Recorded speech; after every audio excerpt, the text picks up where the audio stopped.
We sadly move on to the second wine on the list, which is Arneis from Piemonte, and I hand over to Susan, who's presenting this wine. Good morning, everyone. It's a real pleasure to be here, so I just want to say thank you for inviting me. I'm delighted to be here and talking about some really lovely wines. Arneis is one of those varieties which, one of the many interesting white varieties of Piemonte, which is attracting a little bit of attention now.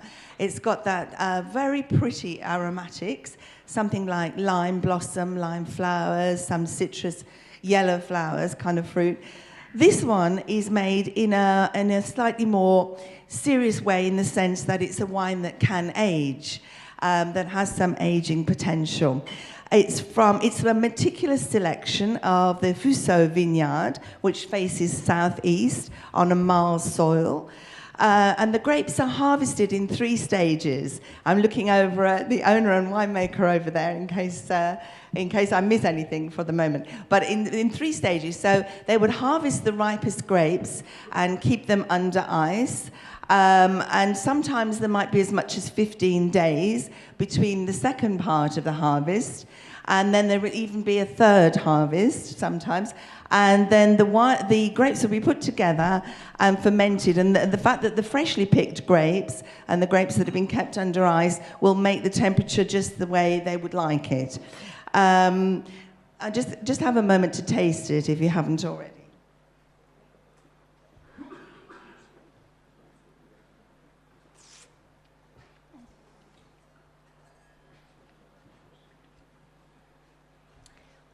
Again, as well as these sort of pretty floral aromatics, there is a more textural side to this one.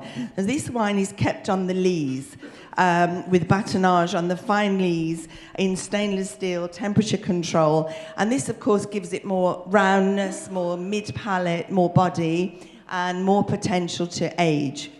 So I think this is a really lovely combination of everything that's very pretty about the variety, but also with some more serious body and texture and weight to it. And as it's dry, with an impression of florality, what do the sommeliers think this would go with? I really like to serve this wine with the very traditional Polish dish, like the herring. So the very salty white fish usually is the classic pickled, so it's good comparing with this nice, vibrant acidity.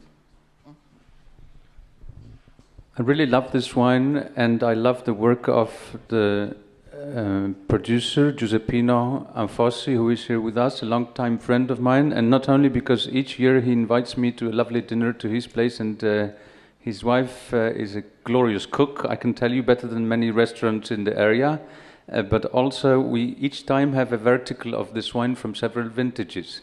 So each year I can taste 2014, but each year the wine is 1 year older. And it's really fascinating how well it ages. And I think it's going to be a recurrent theme today of our tasting. Many producers in this room are working very hard to make modest grape varieties, modest terroirs, elevated to a very high level, because Arneis is really a grape for aperitif wine. It's a glorious aperitif wine, but nobody takes it very seriously.